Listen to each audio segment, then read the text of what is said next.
Olá, alunos da EJA! Sejam muito bem-vindos a mais uma aula. Eu sou a professora Dayana, de Língua Portuguesa. Vem comigo que agora é o momento da EJA nível 1. E a nossa aula de hoje nós continuaremos falando sobre as classes de palavras ou classes gramaticais. Nós vamos retomar aí o que já foi falado antes sobre substantivos. Vamos ver quais vimos? Nós vimos sobre substantivos próprios, que é nomes de pessoas, nomes de cidade, nomes de instituições, é o nome dado a seres ou lugares específicos. E o substantivo comum são nomes comuns, por exemplo, caneta. Falamos também de substantivos simples, que são substantivos que têm apenas um radical, certo? Uma palavra só. Já os substantivos compostos são compostos por dois radicais. Por exemplo, gira-sol ou guarda-chuva. Esses são os substantivos compostos. Falamos também dos substantivos concretos e abstratos. Concretos é aquilo que não precisa de terceiros para existir.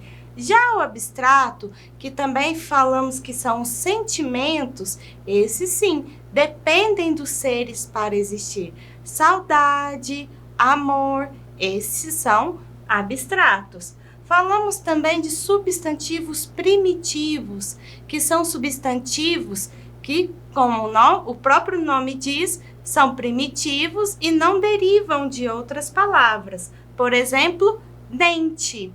Já os derivados, o próprio nome diz também, eles derivam de outras palavras. Por exemplo, dentista, primitivo, dente, derivado, dentista.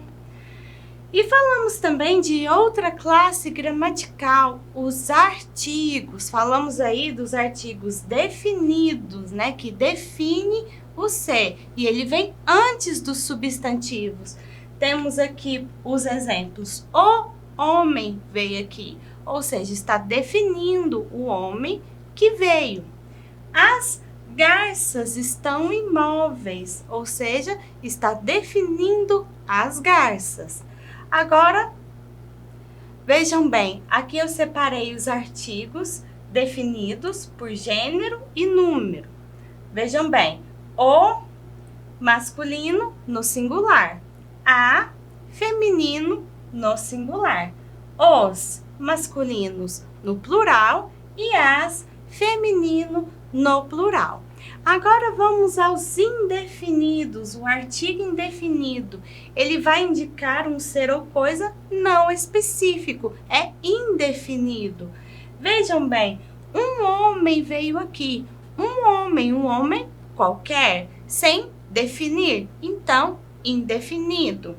Umas garças estão imóveis, algumas, é também indefinido. E agora os artigos, a tabelinha dos artigos indefinidos. Nós temos um no masculino singular e uma feminino no singular. Uns masculino no plural e umas feminino no plural. Umas femininos no plural. Vejam bem, essa palavrinha aqui, uma, não é só artigo, né? Dependendo do contexto, ela vai funcionar como um numeral. E falando nisso, as classes gramaticais, a classe que teremos hoje, falaremos aí de numeral. Vamos ver um texto? Vem comigo. O título do texto é Número de pecados. 3 homens chegam às portas do céu e São Pedro pergunta ao primeiro: quantos pecados você cometeu? 6. Então, dê 6 voltas no quarteirão do céu, sendo 1/3 delas de joelho. Pergunta ao segundo: e você, quantos pecados cometeu? O dobro. Dê 12 voltas no quarteirão do céu, sendo metade delas de joelho. O terceiro homem começa a se afastar e São Pedro pergunta: aonde que pensa que vai? Vou à terra buscar minha bicicleta e uma joelheira. Vixe, esse deve ter muitos pecados. Vejam bem, nós temos no texto algumas palavras que se referem a números. 3, primeiro, aqui 6, temos aqui 1/3, o dobro, metade. Viram? E a gente vai ver então as classificações dos numerais. Vem comigo. Ó, o numeral, essa classe gramatical numeral, vai indicar a ideia numérica de seres ou coisas. Nossa, professora, mas não basta ter numeral na matemática, tem que ter em língua portuguesa? Sim, porque nós utilizamos as palavras também nas construções textuais. E nós temos aqui o numeral. O que ele vai indicar? Ele vai indicar quantidade. Ele pode também indicar uma ordem. Vai indicar multiplicação ou fração. Fique calma, a gente não vai fazer conta nessa aula. Apenas conhecer aí a classificação dos numerais enquanto escrita. Vejam bem as classificações. Nós temos o numeral cardinal, ordinal, multiplicativo, fracionário e coletivo. E vamos ver cada um desses aqui juntos. Vamos lá?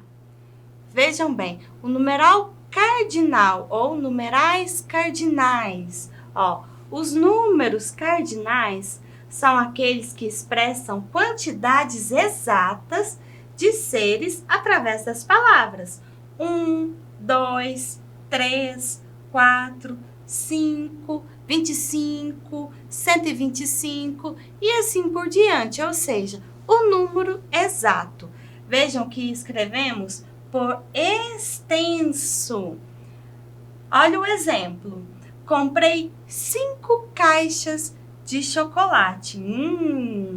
Aqui nessa imagem nós temos aí o algarismo, né, com seus símbolos, e aqui nós temos eles escritos por extenso. Vejam bem a nomenclatura, como é que se escreve por extenso até o número 5. O número 1, ele pode indicar um ou uma unidade. O número 2, 2 ou 2 unidades. E do 3 em diante, não temos aí a flexão para o feminino.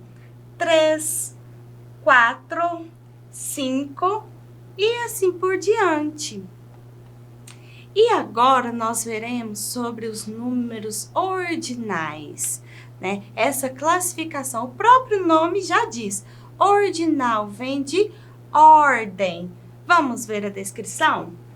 Os números ordinais são tipos de numerais utilizados para indicar uma ordem ou hierarquia numa dada sequência. Ou seja, eles indicam a posição ou lugar que algo ou alguém ocupa numa série ou conjunto. Para ilustrar, eu trouxe aqui primeiro, segundo, terceiro lugar. Trouxe medalhinhas só para ilustrar.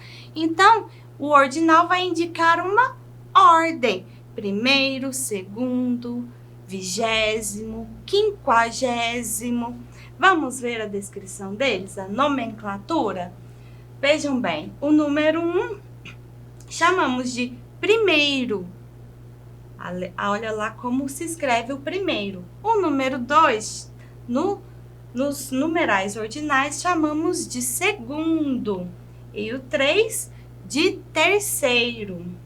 O número 4 chamamos de quarto. Número 5 chamamos de quinto. E assim sucessivamente. E agora nós veremos aí os números multiplicativos. as palavras que dão ideia de múltiplos, de multiplicação. Vamos ler juntos? Vejam bem. Os numerais multiplicativos são aqueles que fazem referência a uma quantidade que foi multiplicada, ou seja, eles determinam o aumento proporcional ou número de vezes pelo qual uma quantidade foi multiplicada.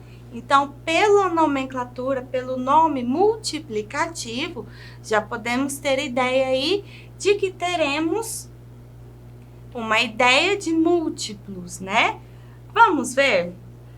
Ó, aqui eu trouxe nessa tabelinha a partir do número 2, né? E a sua nomenclatura.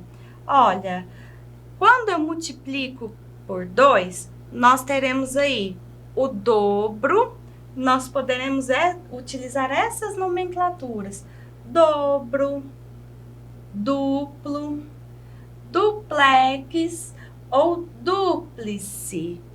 Viram quantos nomes tem para a palavra dobro, duplo? E quando multiplico por 3, eu terei o triplo ou tríplice.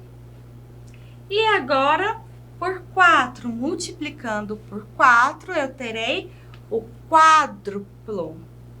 E multiplicando por 5, eu terei o quíntuplo. E aí, gostou? Vamos continuar. Agora, nós temos aqui os números fracionários. Nós tivemos aí os multiplicativos, agora temos os fracionários. Vamos ler juntos mais uma vez? Vem comigo. Os números fracionários indicam a diminuição das proporções numéricas, ou seja, representam uma parte de um todo. Por exemplo, 1/4, lê-se 1/4.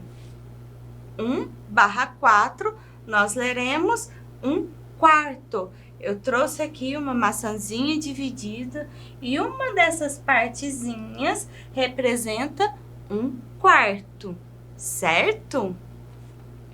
E agora os numerais coletivos. Como funciona isso, professora? Coletivos temos também nos numerais? Temos sim. Vamos lá. Os numerais coletivos são aqueles que se referem a um número exato de um conjunto de dias, meses, ano, quantidade, entre outros. Por exemplo, suas notas eram as maiores do bimestre. Você consegue identificar nessa frase qual é o numeral coletivo? Consegue? Está aqui, ó, bimestre, que corresponde a 2 meses. Continuando, vou trazer aqui alguns exemplos. Ó, o numeral coletivo, quando eu digo par, eu quero dizer que são 2 unidades de alguma coisa ou 2 pessoas. Ó, e dupla, 2 pessoas ou coisas também. Trinca, eu chamo trinca algo que tem 3 unidades. Ou trio também, ó, 3 pessoas ou coisas. E a quina? A quina quer dizer que tem 5 unidades. A dezena quer dizer que eu tenho 10 unidades. E a dúzia? Dúzia, eu quero dizer que são 12 unidades. E quando eu digo meia dúzia, professora, aí eu estarei utilizando o fracionário junto com o numeral coletivo? Isso mesmo, meia dúzia, que corresponde a 6. Agora, numerais coletivos de dias e meses e anos. Vamos lá. O numeral coletivo de 2 dias eu chamo de bíduo. O numeral coletivo de 3 dias chamamos de tríduo. Você sabia dessa? E semana? Você sabia que a palavra semana corresponde a um numeral coletivo, a uma palavra que vem do numeral coletivo, que corresponde a 7 dias. Novena, 9 dias. E decêndio, 10 dias. Vejam bem, decêndio, 10 dias. Quinzena, 15 dias. E mês? Mês pode ser o conjunto de dias de 29, 30 ou 31, ou 28, 29. Lembrando que o mês de fevereiro, a cada 4 anos, tem 29 dias. Ou seja, 28, 29, 30 ou 31 dias chamamos de mês. E agora nós entraremos aí em números romanos. Você acha que só a matemática invadiu a língua portuguesa? A língua portuguesa também invade a matemática, né? Números romanos, algarismos romanos. Vamos ver juntos a definição? Os números romanos ou algarismos romanos são indicações numéricas utilizadas para indicar séculos, capítulos e páginas de livros, horas dos relógios, nomes dos papas e reis, dentre outros. Vamos ver aqui? Só lembrando, que são representadas por letras maiúsculas, ou seja, sempre utilizaremos letras maiúsculas para indicar os algarismos romanos. E as letras que utilizamos são I maiúsculo, V maiúsculo, X maiúsculo, L maiúsculo, C maiúsculo, D maiúsculo e M maiúsculo. E eles são representados assim. O I maiúsculo é o número 1, o V maiúsculo, o número 5. E o X representa o número 10. O L representa o número 50. E o C, o número 100. O D, 500. E o M, o 1000. Vejam bem, a tabela aqui, como é que se junta quando eu quero utilizar outros algarismos, né? O 0 não existe em algarismos romanos. Vejam bem, o 1 corresponde a um I. E o 2, 2 Is. O 3, 3 Is. Já o 4, que antecede o 5, eu utilizo um I e um V. E o 5, somente o V. E o 6, o V mais o I. O 7, o V, 2 vezes o I. E assim por diante. Olha o 9. O 9, antecedente do 10, eu uso um I antes e o X, correspondendo ao número 9. Eu trouxe aqui só uma curiosidade que eu gostaria de comentar. Alguns relógios que utilizam o algarismo romano, o número 4 vem 4 letras Is. Engraçado, não é? Ao invés de utilizar o I e o V, eles utilizam 4 para facilitar aí a contagem das horas. Aí nós temos 1, 2, 3, 4, 5, 6, 7, 8, 9, 10, 11 e 12. Como eu expliquei anteriormente, eu utilizo para fazer o número 4, eu utilizo o I e o V. O I antes do V corresponde a 5 menos 1. O 10 a mesma coisa. O I e o X corresponde a 10 menos 1, que é igual a 9. O X e o L, que corresponde a 50 menos 10. Ou seja, aqui eu tenho o número 40. A mesma coisa, o C e o D, que corresponde 500 menos 10, que corresponde ao 400. E o 900 representamos pelo C e o M. E alguns números também juntando, ó, o 10 mais o 5, eu coloco o x e o v, o 20, 2x, o 40, o x e o L, como representamos na aula anterior, no slide anterior. Agora, para indicação de séculos, reis, papas, capítulos, como é que se lê o numeral, o algarismo romano? Vejam bem, eu uso o ordinal até o 10. Antes de 10, por exemplo, século 6, eu leio século 6, como se fosse ordinal. A mesma coisa de Paulo VI ou João Paulo II, certo? E se fosse João Paulo XI, professora? Não, João Paulo XI seria. Ó, e usa-se o cardinal acima de 10, que é o que acabamos de dizer.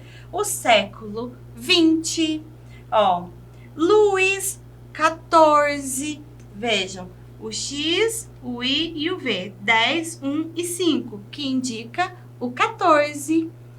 Bom, essa foi a nossa aula de hoje. Eu espero vocês na nossa próxima aula. Até lá!